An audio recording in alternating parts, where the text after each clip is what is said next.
Welcome to Cheater Confessions. Let's get started with today's story. 6 years. That's how long Veronica and I had been married. Ours wasn't the kind of love you put in a photo frame. It was steady. Monday night pasta, Netflix on Fridays, the same coffee order every morning. She liked her routines, and I liked giving her peace. It worked. Or at least it used to. Lately, things were off. Not broken, just out of rhythm. Like a song you've heard 100 times, but suddenly the beat's not where it should be. She started staying late at work more often. Client campaigns are all hitting at once, she said. I didn't question it. I never did. When you love someone, you fill in the blanks with trust. But it was the little things. The way she took her phone into the bathroom, the new passcode I never saw her type in, the way she laughed at something on her screen and clicked it away when I walked into the room. And the distance. It was quiet, like space filling up between us without a sound. One night, I suggested dinner. Let's go to Marlowe's, I said. Her favorite place. No occasion, just to reconnect. She agreed too quickly.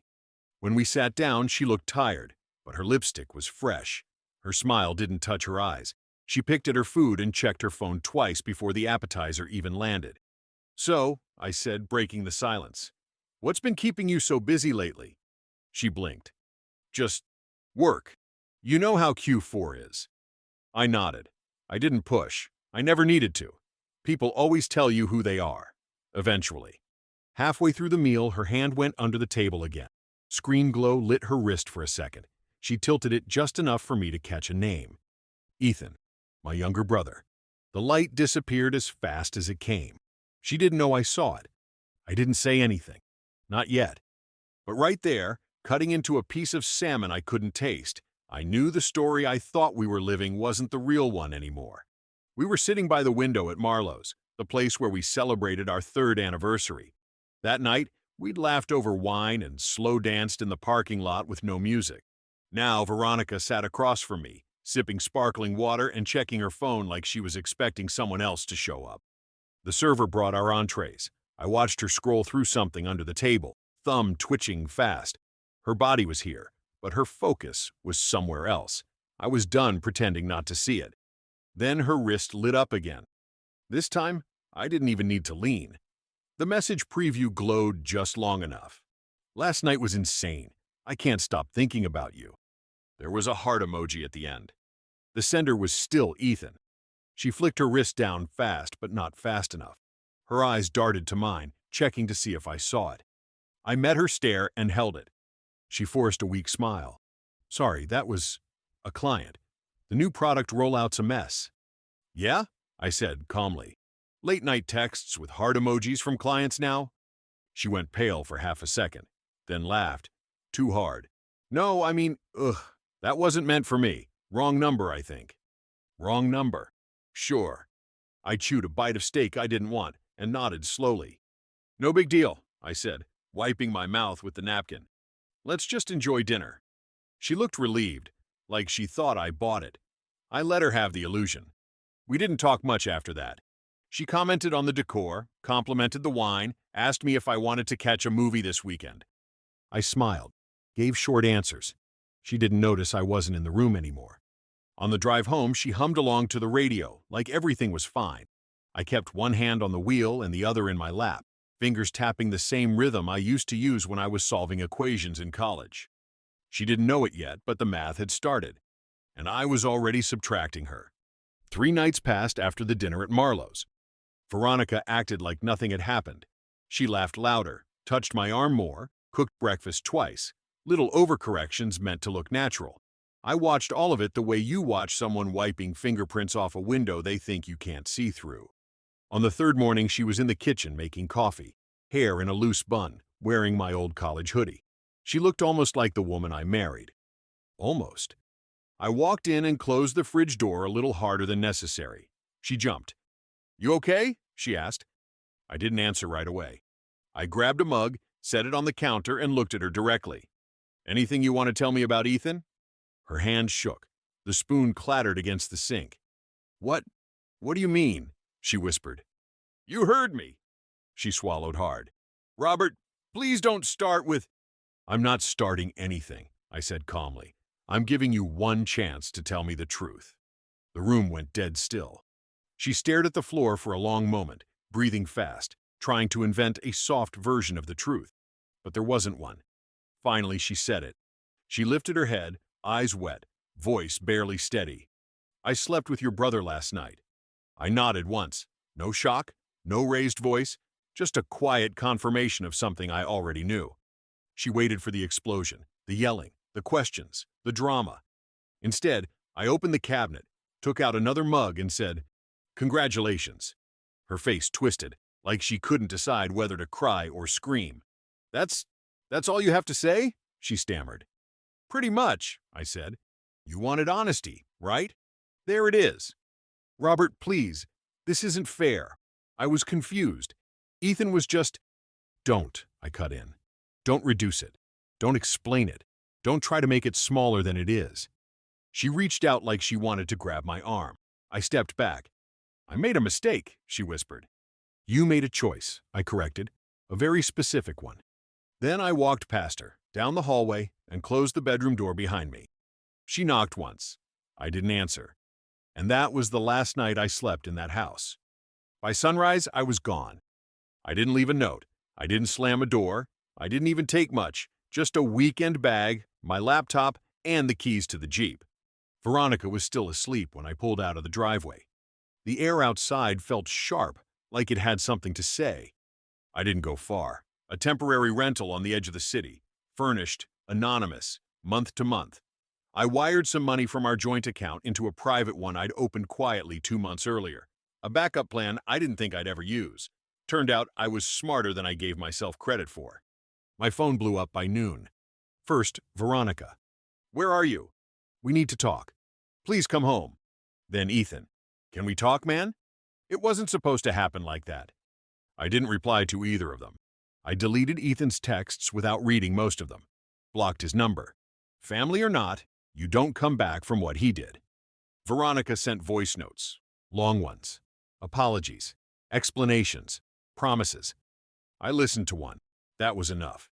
She called it a mistake, a moment of weakness, a slip. Said she'd been feeling invisible for a long time, that Ethan saw her. I threw the phone on the bed and stared at the ceiling. Invisibility doesn't justify betrayal. And my brother? He didn't see her.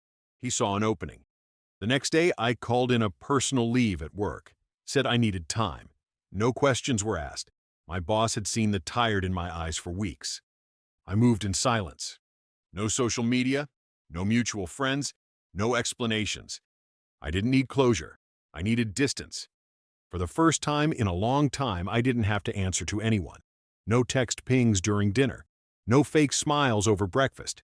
No watching my back in my own house. Veronica called every night for a week straight. I never picked up. I didn't disappear to hurt her. I disappeared because staying would have destroyed me. By the second week, I knew she'd start showing up. And she did. Friday afternoon, I stepped out of the office, just grabbing a folder I'd left behind. And there she was, leaning against her car, eyes red, hair pulled back like she was trying to look composed. She wasn't. "Robert," she said as soon as she saw me, voice shaky. "Please." I didn't stop walking. I wasn't angry. I was done. She followed. "Just talk to me. One conversation. That's all I'm asking." I turned to face her. "You didn't want to talk the night you climbed into bed with my brother." Her lips trembled. "It was one mistake." "No," I said. "It was two. You and him." Tears spilled out fast now. "You think I haven't been sick over this? You think I haven't hated myself every second since?" "You had options," I said flatly. "You chose the worst one." She stepped closer. I didn't mean to fall for him. I raised my eyebrows. "So, it wasn't just a slip." She froze. She hadn't expected that trap. "Look," she tried again. "I was hurting. I felt like I was losing you." "You were," I said, "because you stopped showing up. I just didn't realize you were handing my spot over to Ethan." She covered her mouth, sobbing. "I'm sorry," she said through her fingers. "Please, can we just talk somewhere? I'll go anywhere." I looked past her, toward the highway behind the office. Traffic moving, people living. None of them knew what it was like to stand in front of someone who used to be your world and now looked like a stranger with your brother's fingerprints on her. "You broke 2 families in one night," I said quietly. And you want to fix that with coffee? She didn't answer, just cried. I stepped back, pulled out my keys. I'm not angry anymore, I said. I'm just not available. Is this it? She whispered. This is me choosing peace, I replied. Then I got in the car and drove away. No slamming doors, no screaming. Just silence, the kind that says, don't follow. I heard Ethan left town 2 weeks later. No goodbye, no explanation. He cleared out of his apartment, deleted his socials, and vanished like a ghost. Mutual friends said he might have moved to Denver. I didn't care enough to confirm it. Veronica? She stuck around, posting long quotes about healing, about self-awareness, about owning mistakes. The kind of digital guilt that looks like growth but smells like damage control. I stayed gone. The apartment I'd rented was small, 1 bedroom, no pictures on the walls, but it was mine. I cooked simple meals, went for runs before sunrise, and kept my phone on silent 90% of the time. My world shrunk, but in a good way. No one knocking, no one lying, no one rewriting history to make themselves feel better. Then came the request. Her lawyer emailed mine. She wanted to meet. In person. 1 conversation, no legal agenda. She said it was about clarity. I agreed. 1 time. I wasn't looking for a fight. I just wanted to look her in the eye and confirm what I already knew. We met at a quiet cafe on a Tuesday morning. Rain tapped the windows. She wore black, like she was attending a funeral. Maybe she was. Thank you for coming, she said softly, sitting across from me. I nodded but said nothing. I've been going to therapy, she offered. Good, I said. I think about what I did every day, she said. To you, to Ethan, to everyone. I stirred my coffee. You were always steady, she continued. Always present. I don't know why You don't need to finish that, I said. She nodded, looked down at her hands. I just want to know if there's a version of us that still exists. There was, I said, but it died the second you weaponized my trust. Tears welled up in her eyes. I still love you. I finished my drink and stood slowly.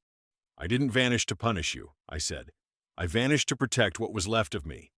Then I walked out. No hug, no lingering look, just 1 clean exit. This time, she didn't follow. She finally understood what silence really sounds like. The months that followed were quiet in the best possible way. I moved into a small house outside the city. Nothing fancy, just enough. Hardwood floors, good light in the mornings, and a porch where I could drink coffee and hear myself think. No more alarms going off in the middle of the night. No buzzing phones with names that didn't belong. I worked, I cooked, I ran, I slept, and not once did I check her profile or his. Ethan stayed gone. No calls, no letters, no attempt to explain. Maybe guilt swallowed him whole. Maybe he started over somewhere nobody knew his name. Either way, I didn't need closure from him. Veronica tried once more. It came in the form of a letter. No return address, just my name written on the front in that familiar looping script. She must have gotten the address from the paperwork, maybe through her lawyer. I read it once. I'm sorry. I was reckless. I confused attention with love. I know I ruined something solid, something safe. You didn't deserve that. I hope you're okay. I hope you find someone who sees you the way I should have. I folded it neatly and dropped it into the fireplace. No rage, no tears, just flame. She wanted me to carry her guilt. I refused. One night, around 2 a.m., my phone lit up. For a second, my chest tightened. Old instincts. But it was just a calendar reminder for a dentist appointment I'd forgotten to cancel. I smiled, turned the phone face down, and went back to sleep. The silence wasn't lonely anymore. It was earned. A few weeks later, I met someone at the grocery store. Simple interaction. No sparks, no soundtrack, just a real conversation. Her name was Sarah. She laughed at one of my dry jokes and offered her number without games. I haven't called her yet. Not because I'm scared. Because for the first time in years, I'm not rushing into anything that doesn't feel fully mine. Veronica once said she wanted honesty. She got it. Just not the kind wrapped in apologies or second chances. She got it in the form of silence, distance, and a door that closed without slamming. I didn't burn her life down. I just walked out of it and never looked back. Thank you for watching.